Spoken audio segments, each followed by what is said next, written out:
we're going to define a bunch of terms that we'll be using for the rest of the class, and we'll talk about sort of the characteristic shapes that radiation from an antenna can take. So let's start with that. If you are far enough away, and we'll talk later in the class about how far exactly is far enough, but let's take it for granted right now that we are far enough away, then the field from any finite source has this mathematical form. The electric field as a function of your spherical coordinates is equal to some function of just the angle times e to the minus jkr over r.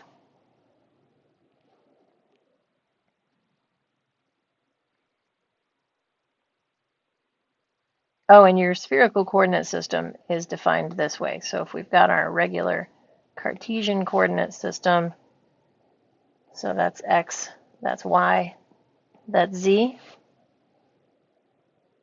Theta is the angle of declination from the z-axis, so that's theta. And phi is the angle, the azimuthal angle, starting from the positive x-axis. So that's your coordinate system for, oh yeah, and r is distance from the origin. People don't usually forget about r.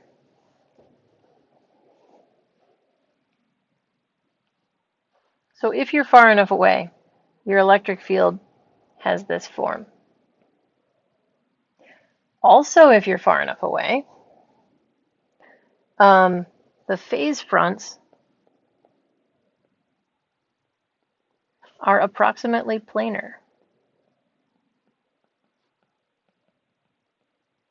which means a lot of the identities that apply to plane waves apply to the radiation from an antenna or any finite source as long as you're far enough away.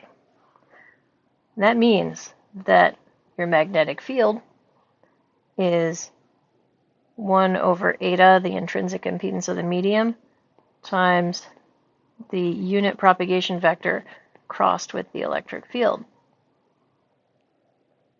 Now, since our fields here are spreading out from a finite-sized source and they're spreading out spherically, that's equal to 1 over eta r hat cross E. That we also know that the electric field is perpendicular to the magnetic field and that both of them are perpendicular to the direction of propagation, which is r. So with that out of the way, we know that if we have some antenna in the world, waves from it are going to spread out spherically according to a position dependence that we recognize. They're going to accumulate phase e to the minus jkr over r. E to the minus jkr is the phase term, and their amplitude is going to decrease by 1 over r as they go out.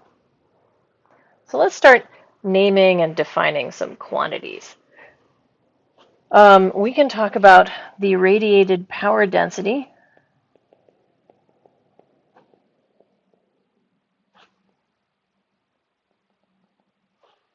for which we use the variable W rad, and that is the magnitude of the time average Poynting vector.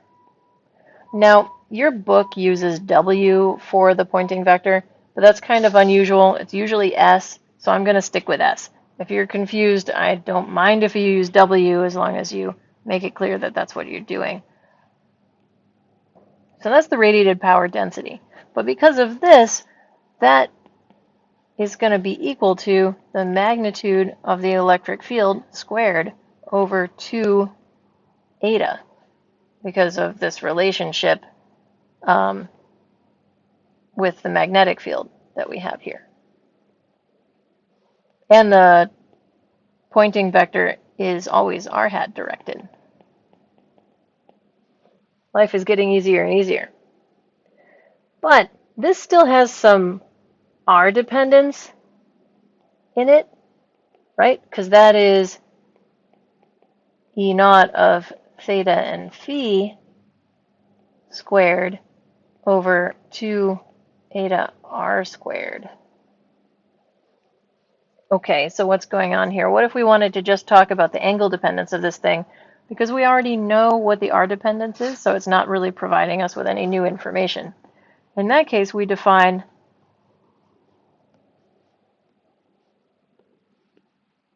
the radiation intensity,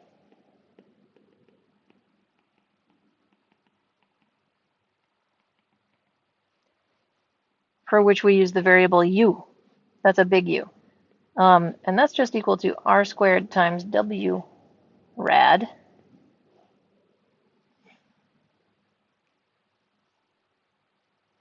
Now w rad had units of watts per square meter or watts per unit area.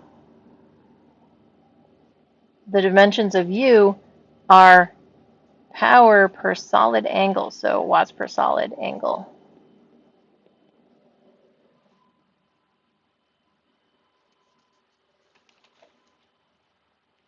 If we want to use the Poynting theorem on this, the radiated power from this hypothetical antenna, we already know that it's the flux integral of the Poynting vector.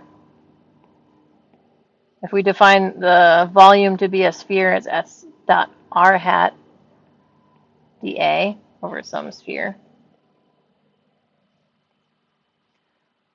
which, since s is r-directed, that's equal to w rad dA over the same sphere. Or if we want to notice that dA is equal to r squared sine theta d phi, we can also write that as the integral of u d capital omega, where d omega is sine theta d theta. Whoops, that's not a theta. D theta d phi. So all of these integrals get you the same answer, which is the total radiated power from the antenna. One of them is the Poynting vector, one of them is the radiated power density, and one of them is the radiation intensity, but they all tell you how much power is being radiated as a function of angle and sometimes as a function of r for this particular antenna. Now, back to the electric field and its special, interesting, specific form that it has. The electric field is this angular function, which I'm calling E naught, times e to the minus j k r over r. We already know what e to the minus j k r over r is, and we know what it does, so who cares about it? This angle dependence, though, that's pretty important. So a lot of antenna metrics talk about characterizing just this angle dependence of the device and not so much about the distance dependence, because the distance dependence is both known and something that you can't really control as an antenna engineer. If you're designing a transmitter, you may or may not be able to tell the receiver where to be. You still need it to work. So this brings us to the idea of a radiation pattern. We can have a field pattern, which is just that angle-dependent function that tells us the electric field amplitude. Often we'll split this up into E theta and E phi components. Remember that E is perpendicular to R, so there is no R component. Or we'll talk about a power pattern,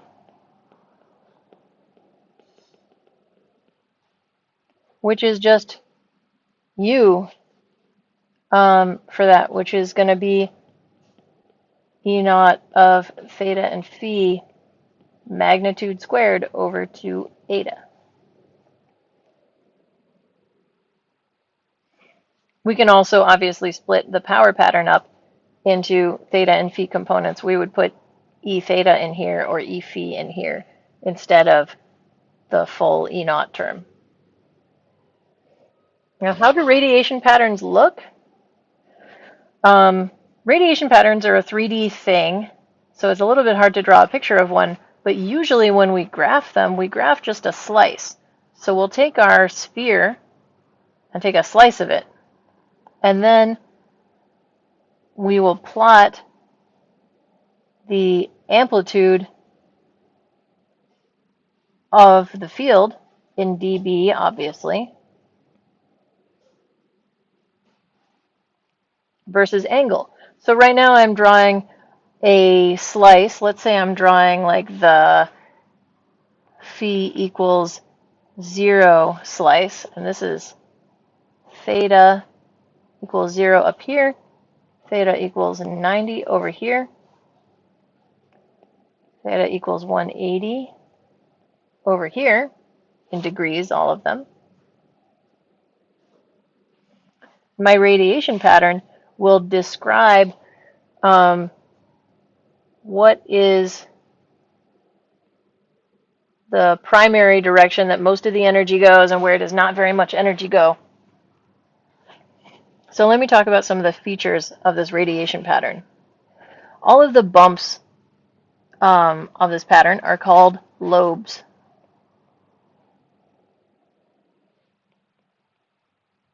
The biggest one is called the main lobe. These are side lobes, or this one in particular is called a back lobe because it's in the back. Meaning, the back is sort of a relative definition for an antenna, but the back is considered to be the opposite of whichever way the main lobe points. We like to talk about the beam width of things, and when we say beam width, what we mean is what is the angular distance between, what is the angular extent of the main lobe?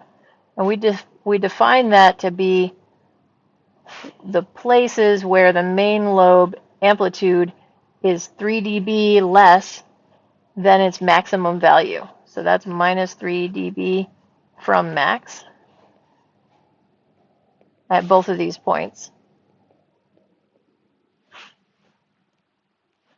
And so this width that I have drawn out is the half power beam width, or HPBW.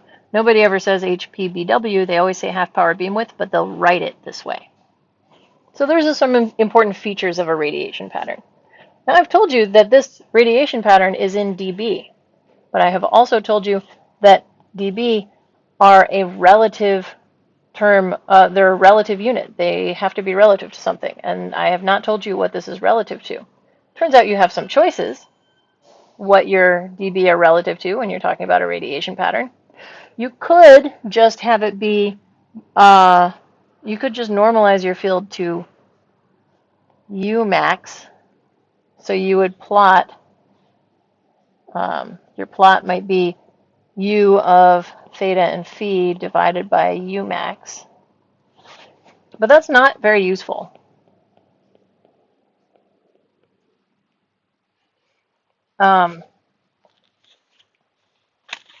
It's better than nothing, but a better answer is to normalize it to the radiation intensity of an isotropic source, right? So now we would plot, whoops, there we go. So let me tell you what isotropic means. Isotropic source with the same radiated power. So an isotropic source is a source that radiates equally in all directions.